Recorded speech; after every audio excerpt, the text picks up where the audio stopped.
Hello, what is up mga momsters, sir ma'am? Ako po si Ralph Cifra, isang visual artist from Manila, and today we are going to unbox and review the YOLO Park Transformers 1 Cogbot Mode Optimus Prime / Orion Packs AMK Series 20cm Model Kit. Series AMK Model Kit to mga momster. And we also have Megatron D16 Cogbot Mode AMK Series 20cm Model Kit. Thank you very much YOLO Park for sending these action figures or model kits for unboxing, review, and customization. So ang ganda ng packaging nila, mas better to kasi window type na yung packaging and you can see yung actual na action figure or model kit dito sa through the window, di ba? Kasi dati nakaganto lang siya eh. Meron lang siyang box design tapos nakasil tong mga yung both sides, so hindi mo mabubuksan. And yung mga nauna nilang releases may mga kulang na parts, so this time at least, diba, pag nakuha niyo yung unit nyo, you can check the pieces kung kompleto, kung parehong, kung merong left and right. Kung pareho namang left, consult nyo lang si punta lang kayo sa customer service ni YOLO Park. Alam ko nagpapadala sila ng mga parts kung parehong left leg yung nakuha nyo or right arm, yan. Okay, shout out to YOLO Park, super nice. Transformers 1 Orion Packs naman tayo dito. Yung box art nila super nice din. So we have the rendered image of Orion Packs or Optimus Prime dito sa harap. Ito yung Cogbot mode. Ito naman yung vehicle mode. Hindi sila nagta-transform. So sa upper left you have the Transformers 1 logo. Tapos YOLO Park logo, Transformers logo. Tapos nandito yung seal ng YOLO Park, meaning ito ay original at authentic. Hindi siya KO, hindi siya bootleg, hindi siya fake. And then you have the Transformers text here sa side. Information. You can visit YOLO Park sa YouTube, Twitter, Pinterest, Facebook, Instagram. I think this is WeChat. I don't know. TikTok and Bilibili. Follow us, YOLO Park.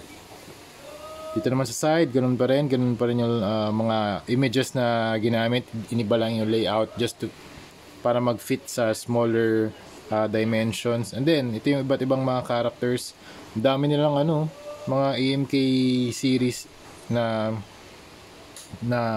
model kit. So you have the cogless bot mode, B127 Orion Packs D16 Elite 1, and then you have the Cogbot mode. Ito yung meron tayo ngayon. Bumblebee, Optimus Prime, Megatron, Elite 1. And then, yung final formula, AMK Pro Series. Parating pa lang to mga momster. So, magre-request tayo kay YOLO Park na sana mag-send ulit sila for unboxing, review, and customization. So, yun. Collect them all mga momster. Tara game. Meron din mga kasamang cards. Thank you YOLO Park. Yan ang mga QR code. And then, you have the YOLO Park Club. You have the YOLO Park Club na merong fire element sa design element sa likod, parang Hot Toys na style. Then YOLO Park na logo here sa gitna. And then Nemesis Prime. Tapos may mga dito, may mga freebies dito. Ayan. Keychains, pins, mugs, mga manuals, bags. Ayan, ganda. Tapos ito yung manual niya for Orion Packs. Very simple. This is a pre-made na model kit. Pre-made na yung parts. Pre-built na yung parts. Hindi nyo na kailangan ng cutters and hobby knife to assemble this. Super basic na, super basic and very fun build. Super bilis lang. In under 15 minutes or 10 minutes, pwede nyo nang malaro si pwede nyo nang makumpleto yung assembly ni D16 at saka ni Optimus Prime. Okay, first na i-review natin si Orion Packs or Optimus Prime na Cogbot mode. Okay, build quality, very nice, very solid joints. Tight joints, walang loose, so that's good. Ayan, check lang natin yung rear, okay, top. Okay, and then here's the bottom part. Ang color palette ni Optimus Prime ay blue, silver, red. Yung red niya merong pagka crimson red. Then you have the black sections here, black dito sa section na to, and then yellow accents. Very cool tone silver, and you have the blue tone here, blue color here. sa kanyang feet tsaka sa hands. Yung blue niya hindi metallic, and yung finish niya dito metallic silver, tapos dito flat, parang satin na red. And then you have the, dito ba sa ulo? Parang pareho lang yung sa head and sa feet niya. Parehong blue na medyo satin yung finish. Let's talk about the armor details. Sa head, you have the blue section here, parang helmet style. Then you have the parang diamond shape dito sa kanyang forehead. Then you have the silver face, the blue eyes, parang cyan. Tapos, meron siyang parang antenna dito sa part niya ng ear. And then, yung kanyang cheeks, meron siyang extended na part dito na silver na nag-extend dito sa side ng kanyang face. Then, you have the chin. Tapos, sa likod, meron ding silver part dito sa kanyang back of the head. And then, sa kanyang neck part, meron siyang mga inner workings or mechanism. Yun yung parang gunmetal, or mas gunmetal gray siya, or very dark gray. Tapos dito sa kanyang chest naman, very angular yung armor design niya. Tapos dito sa harap and sa shoulders, merong pagka-curve. Okay? Dito kinamit dito yung design elements na may diagonal part dito sa kanyang chest, and parallelograms dito sa kanyang chest design. And then dito sa kanyang side, yung shoulders, medyo mas curve naman yung ginamit dito na armor. Tapos meron ding smokestack dito pero maliit lang, silver. Tapos yung arm niya, yung inner mechanism, dark gray. Ganda ng arm detail dito sa side. Kitang-kita yung mechanism. Yan, pati dito sa joints, when you rotate the arm, meron din siyang parang hydraulics na lumalabas. Oh, that's very nice engineering sa part ng YOLO Park.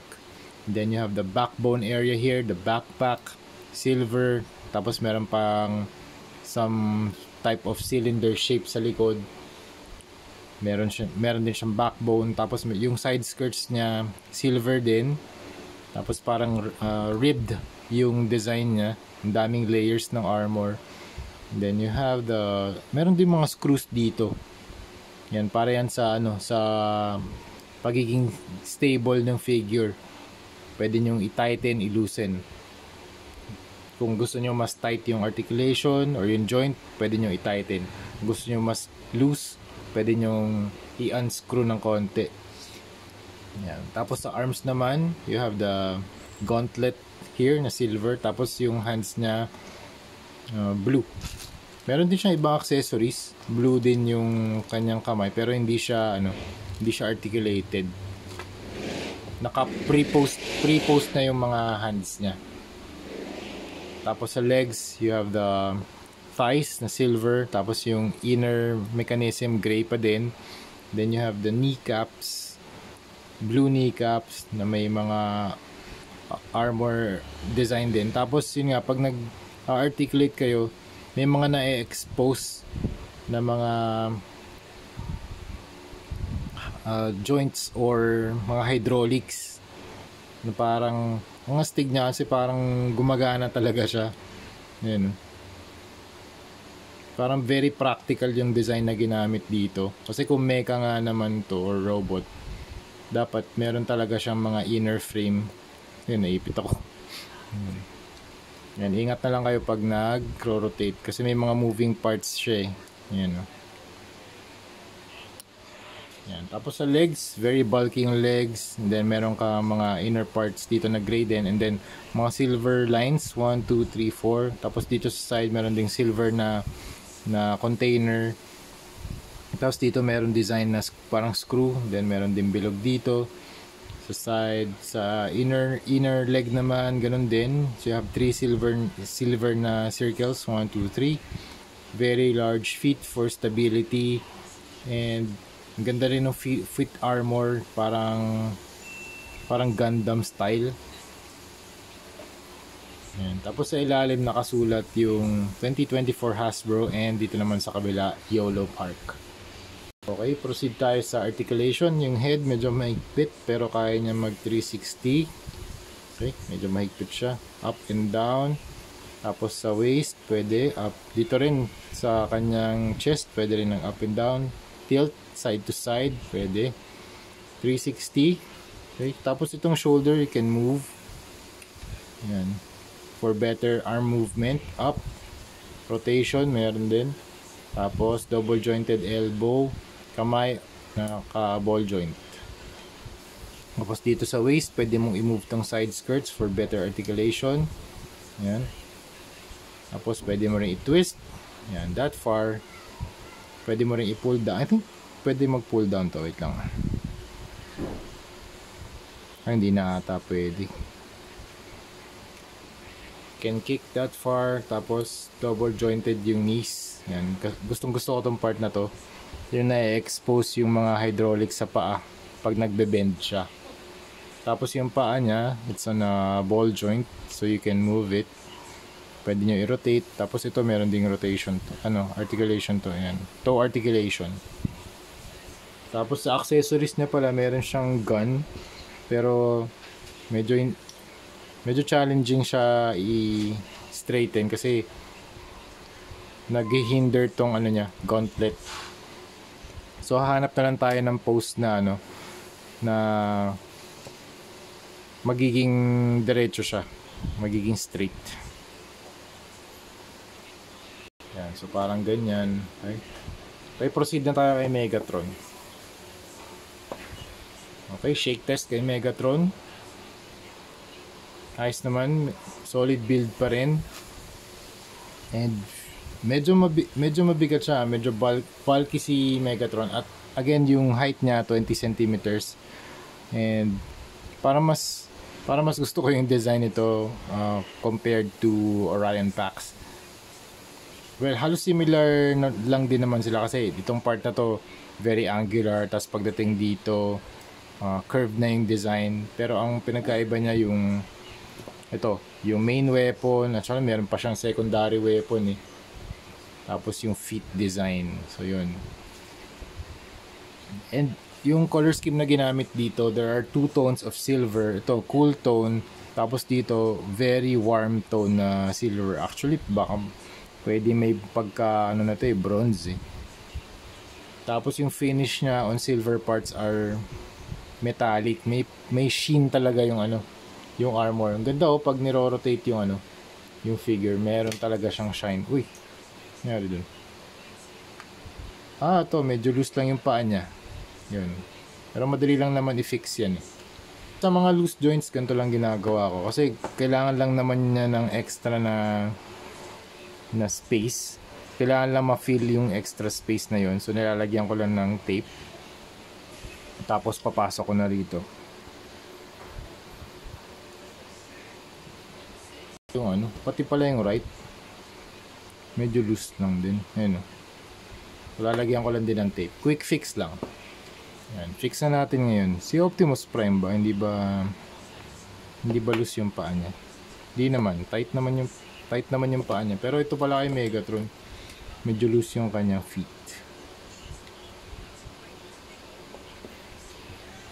Tingnan natin yung armor detail sa head ni Megatron. So yung helmet niya, merong top part dito na parang siyang bronze talaga eh. Silver siya pero may hint siya ng bronze. Very warm tone. Tapos yung eyes niya, color yellow. And then you have the nose, the cheeks, the lips, and yung kanyang chin. Tapos meron ditong face guard na nag-extend from left to the back hanggang sa kanyang right part ng cheek. Okay? Tapos dito naman sa kanyang chest, you have the silver na plate. And then merong red parts na dito. Merong red parts dito. It's either exhaust, intake or intake or exhaust for cooling ng armor. Tapos dito sa gitna, meron siyang light blue na circle. Tapos merong layers of armor dito sa side, parang rib area pati dito. And then dito rin sa stomach. Tapos dito merong Yan. Tapos dito naman sa arms, this is a very curved shoulder design, and then you have the logo, yung Decepticon logo. Tapos ganda lang shoulder detail na to. Parang meron pang inner frame na naka-expose dito between the shoulder armors. Then you have the joint. Tapos yung inner, ganda lang pagkaka-expose ng mga inner frames. Yung composition, yung overall form na hindi lahat dapat covered ng armor. Tapos yung iba naka-expose lang. It's a very very nice composition ng isang action figure. And then dito sa waist naman, meron siyang side skirts, and then groin guard. Tapos sa kanyang, ang ganda nito, gusto ko to, yung kanyang cannon, very very nice accessory. Ito yung main weapon niya, tapos ito yung secondary. Main weapon is about 5 inches maybe, 4.5 inches, and yung secondary mga 2 inches. So yung color palette niya ay silver din, tapos meron dark gray. Tapos dito meron siyang, ganda ng ano dito, ng kanyang handguards, na meron ding mga lines na black on each corner. Gauntlet is very cool silver. Tapos dito sa legs, may mga bilog dito sa inner thigh. So 1, 2, 3. Tapos dito sa kanyang malapit dito, just above the knee pads, merong mga rectangular na design. And then you have the very large legs, dark gray na legs.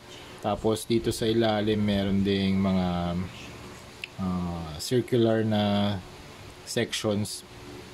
Then here's the back of the legs. Meron din mechanism dito para pag nag-rotate ka or nag-articulate ka, ayan, gumagalaw din siya. Ayan, oh. Gusto ko yung mga moving parts na ganyan pag ina-articulate yung mga action figures. So in this case, medyo plain yung kanyang knee. Wala mga hydraulic design, pero it works. Diba? It works. Ayan, oh. Ganda ng ano, ganda ng design ni Megatron. Then you have the feet. Yan, kanina finixan natin yung articulation niya. Mas ano na to, mas stable na. Mas tight na pala kasi kanina super loose to eh. You know, ngayon medyo mahirap na siya tanggalin. Okay, tapos ito yung feet guard, ankle guard. Ang ganda ng movement na to. You know. Ito, you know. Tapos yung kanyang paa, meron ba to articulation? Meron din. Tapos sa ilalim, meron kang line pattern dito for additional grip. Okay. Articulation. Up. Yeah. Down. Tilt. Left, right. 360. Pwede. Pwede nga ba? Okay. Hindi yata pwede 360. Pwede. 360. Tapos can move the shoulder up. Pwede ko ba siyang iyan, no? Uy, nice. Very nice. Ganda ng ano, ganda ng arm extension, ah. Tapos may butterfly joint pa pala dito. Wait lang, may butterfly joint. Meron din pala. Ayan, may butterfly joint din dito sa arm si Optimus Prime. And then double jointed na elbow. Tapos yung kamay niya ball jointed. Yung body can twist, ab crunch, pwede, yes. Can rotate 360. Ito, medyo careful lang kayo dito kasi yung attachment niya nasa likod lang. Can kick forward that far. Can bend that far. Okay? Tapos, itong paa, on a ball joint, pwede rin natin mag-rotate to. Ayan, up and down. Tapos, merong toe articulation, itong kanyang toe. Okay? Okay, so overall, grabe, ang ganda nitong mga figures na to. Thank you very much, Yolo Park, for sending these for unboxing, review, and customization. Thank you very much mga ma'am sir. Maraming pa tayong unboxing, review, and customization videos coming very, very soon. Okay? So yun, thank you very much for watching and see you sa next video. Bye-bye!